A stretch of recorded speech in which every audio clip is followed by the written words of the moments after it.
মৰিয়নি নকছাৰীত শিশু দিৱস উদযাপন আজি শিশু দিৱস বিভিন্ন অনুষ্ঠান প্ৰতিষ্ঠানৰ লগতে নকছাৰীতো আজি উদযাপন কৰা হয় শিশু দিৱস বালিজান বাহবাৰী প্ৰাথমিক বিদ্যালয় আৰু দেবেৰাপাৰ প্ৰাথমিক বিদ্যালয়ে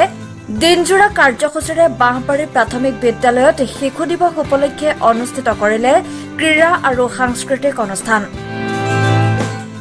ইয়াত বল খেল প্ৰতিযোগিতা দৌৰ লং জাম্প বক্তৃতা অনুষ্ঠান কুইজ প্ৰতিযোগিতা আদি অনুষ্ঠিত কৰে দুয়োখন বিদ্যালয়ৰ ছাত্ৰ-ছাত্ৰীসকল উপস্থিত থাকি প্ৰতিযোগিতাসমূহত অংশগ্ৰহণ কৰা দেখা গৈছিল প্ৰতিযোগিতাসমূহত বল খেলৰ বাহিৰে বাকি প্ৰতিযোগিতাত তিনিজনকৈ প্ৰতিযোগী বাছনি কৰে বিশেষকৈ বক্তৃতা অনুষ্ঠানত কেইবাজনো ছাত্ৰ-ছাত্ৰীয়ে অসমীয়া আৰু ইংৰাজীতো সুন্দৰকৈ বক্তৃতা প্ৰদান কৰে ইংলেণ্ডৰ কেম্ব্ৰিজ বিশ্ববিদ্যালয় পৰা স্নাতক ডিগ্ৰী লাভ কৰিছিল 1964 চনৰ 27 মে তাৰিখে এইজনা মহান ব্যক্তিৰ মৃত্যু হৈছিল এই অনুষ্ঠানটোৱে ছাত্ৰ-ছাত্ৰীসকলক যথেষ্ট উৎসাহিত কৰা দেখা যায় বঁটা বিতৰণী অনুষ্ঠানত উপস্থিত আছিল নকছাৰী জ্যেষ্ঠ মাধ্যমিক বিদ্যালয়ৰ শিক্ষক প্ৰবীণ কুমাৰ গগৈ বালিজান বাহবাৰী প্ৰাথমিক বিদ্যালয়ৰ প্ৰধান শিক্ষয়িত্ৰী জুনমণি গগৈ দেবেৰাপাৰ প্ৰাথমিক বিদ্যালয়ৰ প্ৰধান শিক্ষক আজিজ আলী আদিবাসী ছাত্ৰ সন্থাৰ হৈ ডেভিড মাজি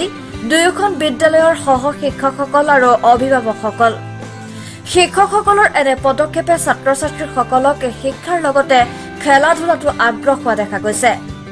শেষত অতিথিসকলেও উৎসাহমূলক বক্তব্য আগবঢ়ায় এই সন্দৰ্ভত বাহবাৰী প্ৰাথমিক বিদ্যালয়ৰ হৈ জন্মনি গগৈ আৰু দেবেৰাপাৰ প্ৰাথমিক বিদ্যালয়ৰ হৈ আজিজ আলীয়ে কিছু মন্তব্য আগবঢ়ায় আমি দেবেৰাপাৰ প্ৰাথমিক বিদ্যালয় আৰু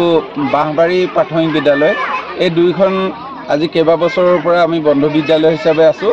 আৰু প্ৰতি বছৰে 14 নৱেম্বৰ দিনটোত আমি শিশুসকলক লৈ ছাত্ৰ-ছাত্ৰীসকলক লৈ আমি খেল প্ৰতিযোগিতা পাতো ইয়াত বিভিন্ন খেলত অংশ লৈ আমাৰ ছাত্ৰ-ছাত্ৰীসকল আনন্দিত হয় তেওঁলোকৰ শাৰীৰিক উৎকৰ্ষ হয় মানসিক উৎকৰ্ষ হয় গতিকে তেওঁলোকৰ এই বিকাশৰ কাৰণে আমি কাম কৰি আহিছোঁ শিক্ষক হিচাপে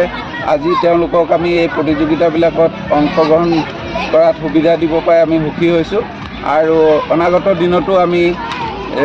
এই 14 নৱেম্বৰ শিশু দিৱসটো উদযাপন কৰি আহিবৰ কাৰণে যত্ন কৰিম আমি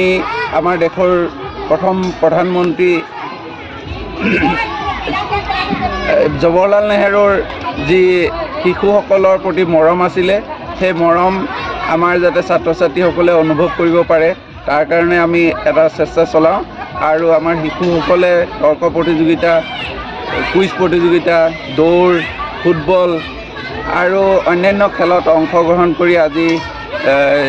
আনন্দিত হৈছে আৰু তেওঁলোকে ইতিমধ্যে পুৰস্কাৰ পাবৰ কাৰণেও সক্ষম হৈছে আৰু যিসকল ছাত্ৰ-ছাত্ৰীয়ে এই প্ৰতিযোগিতাত অংশ লৈ পুৰস্কৃত হৈছে তেওঁলোকলৈ আমি শুভেচ্ছা জ্ঞাপন কৰিছোঁ আপোনালোকে চৰকাৰীভাৱে আমাৰ বন্ধু বিদ্যালয়ে এনেধৰণৰ কাৰ্যসূচী কৰিব লাগে বুলি আমাৰ নিৰ্দেশনা আছে আৰু সেই নিৰ্দেশনা মৰ্মে কৰিছোঁ তাত কোনো তেওঁলোকে নিৰ্দিষ্ট কৰি দিয়া নাই যে আমুক দিনটোত বা আমুক দিৱসটোতে আপোনালোকে বন্ধু বিদ্যালয়ৰ মাজত এনেকুৱা কাৰ্যসূচী ল'ব কিন্তু প্ৰতি বছৰে আমি এই কাৰ্যসূচী যিহেতু কৰি আহিছোঁ এইটো নিজে সিদ্ধান্ত লৈছোঁ আমি আমাৰ বিদ্যালয়ৰ তৰফৰ পৰা যিহেতু আমি শিশু দিৱস শিশুসকলৰ কাৰণে উৎসৰ্গা কৰিছে গতিকে তেওঁলোকে আজি যাতে এই কাৰ্যসূচীত অংশ ল'ব পাৰে তাৰ কাৰণে আমি এটা সুবিধা দিছোঁ আৰু ইয়াৰ পিছতে খেল মহাৰণ আছে তেওঁলোকে খেল মহাৰণত অংশ ল'বৰ কাৰণে যাব আজি শিশু দিৱস আৰু আমাৰ চৰকাৰৰ নিৰ্দেশ মৰ্মে আমি আমাৰ ওচৰৰ বিদ্যালয়ৰ লগত আমাৰ বন্ধুত্ব বিদ্যালয় হিচাপে আমি জড়িত হৈ আছোঁ আৰু দুইখন বিদ্যালয় বাহবাৰী প্ৰাথমিক বিদ্যালয় আৰু দেবেৰাপাৰ প্ৰাথমিক বিদ্যালয় আমি একত্ৰিত হৈ আজি শিশু দিৱসটো অনুষ্ঠিত কৰিলোঁ আৰু এই শিশু দিৱসৰ উপলক্ষে আমি আমাৰ ছাত্ৰ-ছাত্ৰীসকলৰ মাজত সাহিত্য আৰু খেল ধেমালিৰ প্ৰতিযোগিতা অনুষ্ঠিত কৰিলোঁ আমাৰ চিত্ৰাংকন প্ৰতিযোগিতা তৰ্ক প্ৰতিযোগিতা বক্তৃতা প্ৰতিযোগিতা আৰু কুইজ প্ৰতিযোগিতা অনুষ্ঠিত কৰিলোঁ ইয়াৰ উপৰি তেওঁলোকৰ মাজত আমি দৌৰ আৰু ফুটবল খেল অনুষ্ঠিত কৰিলোঁ মৰিয়নিৰ পৰা সূৰ্য দাসৰ ৰিপৰ্ট নিউজ 24 অসম।